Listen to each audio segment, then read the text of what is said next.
Chapter 4. The answer is yes. Kondima and Chaya windowed rice over a big mat in the shade of a durian tree. They heard Elijah's shrill little voice from far up the mountainside. "The Tuan comes! The Tuan comes!" Both girls looked up. "Is it really the Tuan?" Kondima strained her left eye, but it had now become so sore and red that she could not see very far. "There are two Tuans." Chaya shaded her eyes with her hand. "One of them is our Tuan. The other one I have never seen before. He is taller." Mookit and Elijah were running to meet them.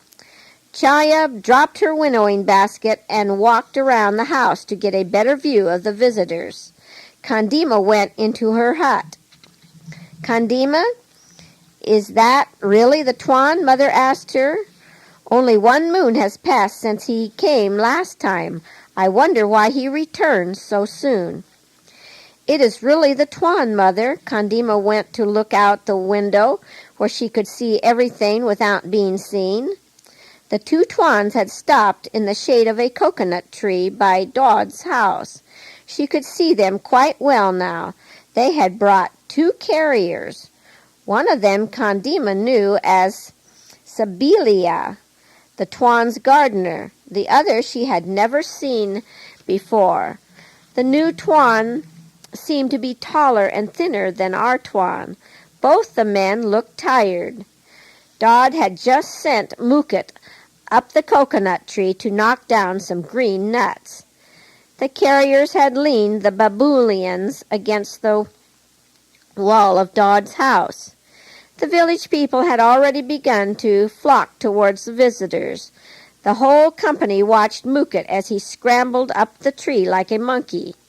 He hung onto the fronds of the top of the tree and used his right foot to push off the heavy nuts. "That's enough," the Tuan shouted to Mookit. "We shall want more coconuts another day." Mookit kicked off 3 more and then slid down the leaning trunk of the tree. Dodd brought his big chopping knife from his house, and with one heavy stroke he cut off the top of each nut. This blow left a little hole about 1 inch across. He passed the nuts to the visitors as he opened them, and they began to drink the delicious coconut milk.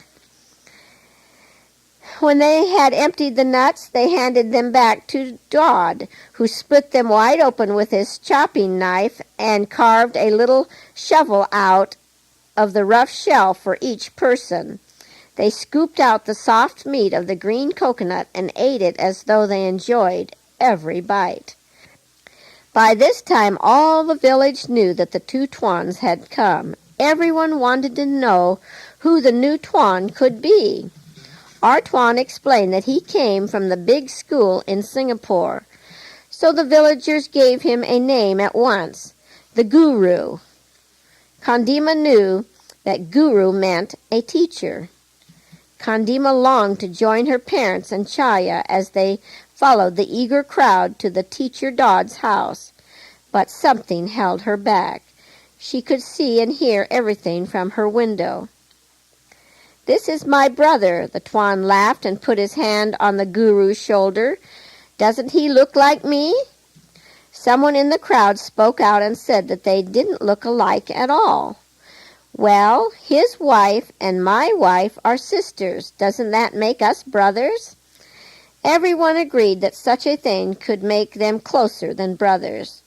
The people thought it a good joke. "You should have sent word that you were coming," Mookit's mother said. "We would have prepared cakes and rice and curry and given you a fine welcome."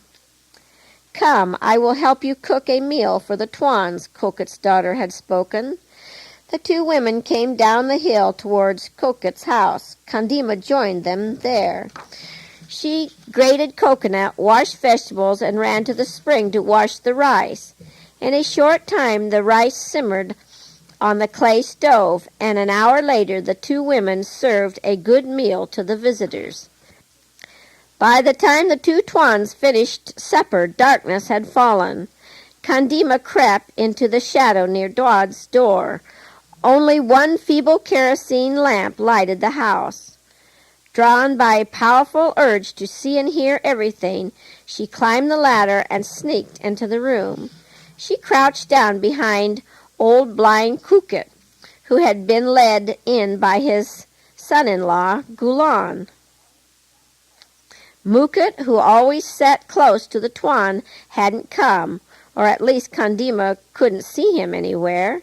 She knew that Mookit couldn't bear to hear Galun tell the Tuan about his baby's death. Mookit couldn't forget that he had found the king of the centipedes, otherwise the baby might still be alive. Teacher Dot had tried to comfort Mookit, but he always sobbed. I can't forget how Mookit's daughter cried that morning. Where is Kondima? Tuan asked the first thing after the whole village had crowded into Dod's house. Will someone bring Kondima? I want to see her. Several strong hands dragged Kondima from her hiding place and pushed her towards the Tuan. With a bright smile, he drew her down on his knee. Then he went on talking to Teacher Dodd. I hope this child's parents have changed their minds about my plan.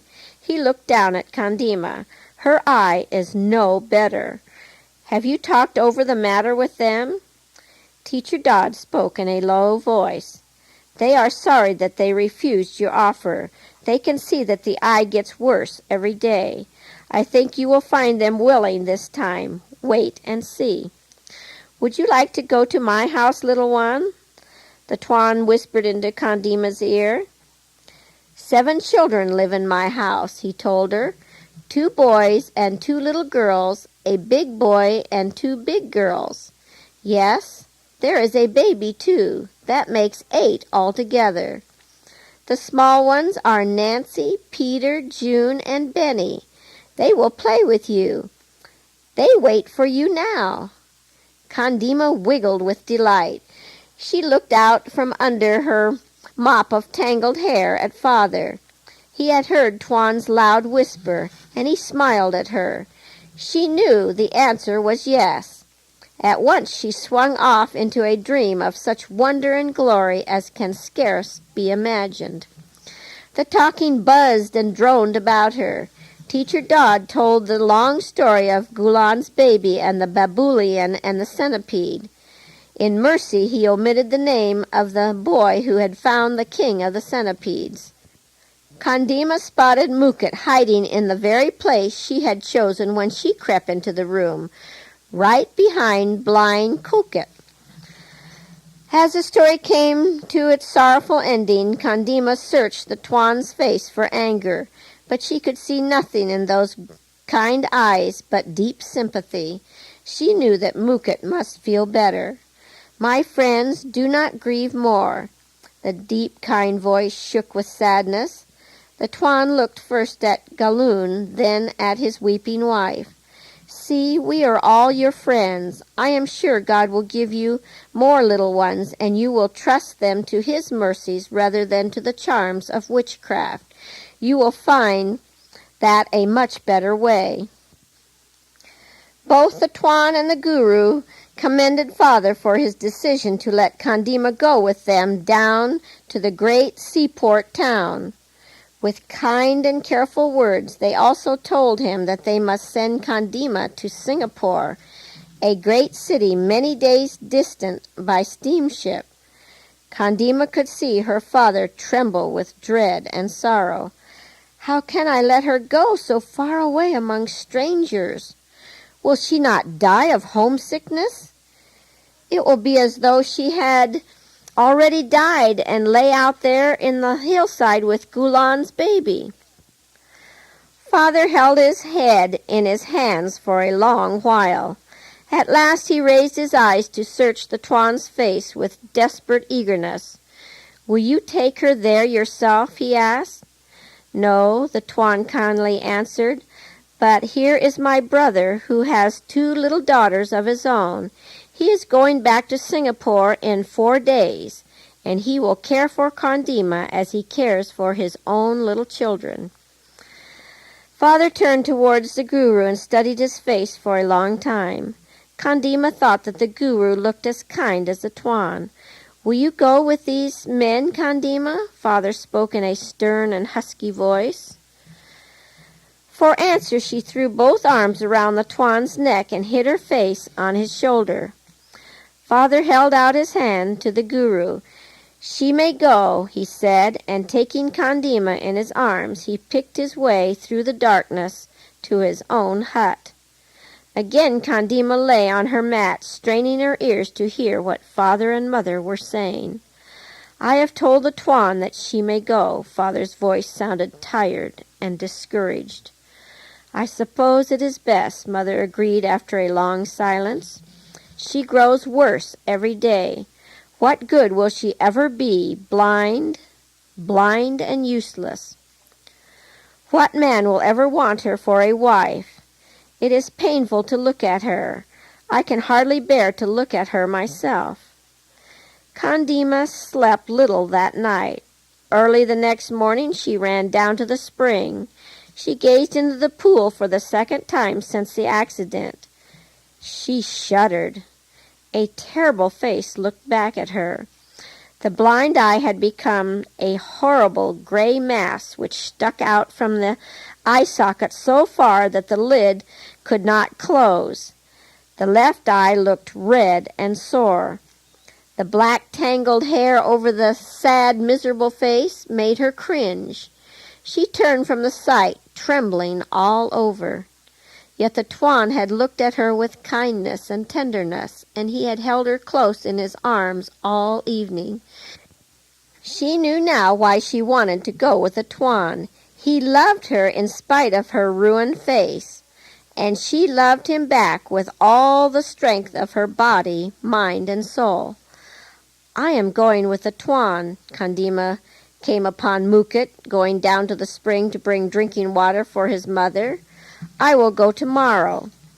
It is possible I shall stay a long time if I like his house and his children. I may even become one of his daughters." Mookit looked defeated. He mumbled something about wishing he had a sore eye so that he could go down to the Tuan's house. Kondima scarcely heard him. "Elijah, I am going to the Tuan's house." Mookit's little cousin had come around the corner of the house, and Kondima could not keep from telling the good news to everyone. "I will see his house and all of his children." She swept her hand across the valley with a gesture that included a great multitude of children. "It will be very useful to me to see all these things." She thought for a moment. "I shall probably stay with the Tuan after this."